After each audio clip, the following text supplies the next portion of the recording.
ყველაზე კომფორტული, რადგან ხელში მიჭირავს ჩათვალით PlayStation 5-ის კონტროლერი, ერთ-ერთი იგივეა, აი არაფერი განსხვავება არ არის, შეგრძნებები ყველაფერი იგივე არის და ძალიან კარგი გამოსაყენებელია. ანუ მაგალითად Steam Deck-ს რომ თამაშობდი Steam Deck-ზე, აი რა ვქნა, არ მომეწონა ხელზე, აი რაღაცნაირი ტაფა მეჭირა ხელში, ეგეთ შეგრძნება მქონდა და აი მაგასთან შედარებით ეს კარგი არის, მართლა რა ვთამაშობდი, აი არანაირი ის მქონია დისკომფორტი თამაში. მოდი ცოტა ხანი კარგ შევეშვათ და გადავიდეთ ცუდზე. პირველ რიგში ცუდი არის, იმიტომ რომ უნდა დავუკავშიროთ ინტერნეტს. ანუ ოფლაინზე თუ ინტერნეტი არ გაქვთ, ისე ვერ ითამაშებთ.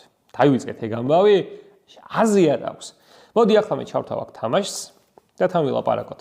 ხო, ანუ იმის თქმა მინდა რომ ეს მოწყობილობა დავტესტე ავსტრიაში, სასტუმროს ინტერნეტით თამაშობდი და აი შეგიძლიათ გამოიყენოთ როგორც 1080 გამოსახულებით, აგერ გაჩვენებთ. აქვს როგორც 1080 გამოსახულება, ანუ Full HD, ასევე 720.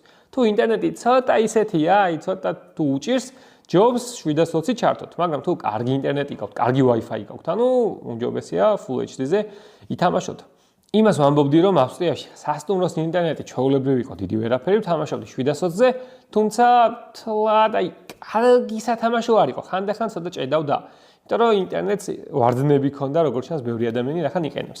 შემდგომ ვიყავი სამეგრელოში, ჩემთან სახლში, იქ თლად კარგი ინტერნეტი არ მაქვს, მაგრამ 720-ზე კარგად ვთამაშობდი. ანუ ჭედვის გარეშე სტაბილურად მოქონდა.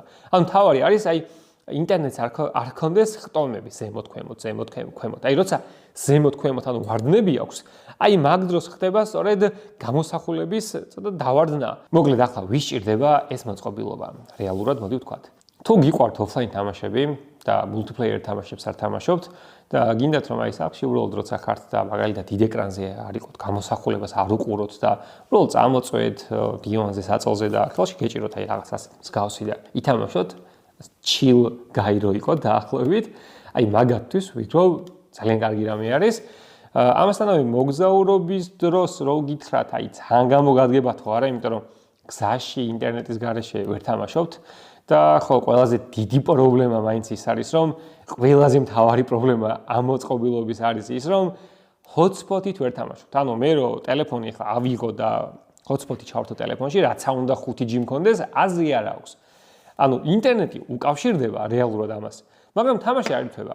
ანუ ვერ ხვდები ეგ რატო არის ეგ ხაროსი, დავგუგლე, ვეცადე გამერკვია, მაგრამ ვერაფერი ვერ გავარკვია, ამიტომაც ვისაც ეს მოწყობილობა გაქვთ პორტალი და თუ ტელეფონის ინტერნეტს უკავშირებთ, ან hotspot-ს უკავშირებთ, გთხოვთ მომწერეთ, მასწავლეთ როგორ დაუკავშირებთ, იმიტომ რომ აი არ ვიცი, მართლა აი რამდენი ხანია ვცდილობ რომ 5G-ით ვითამაშო. ანუ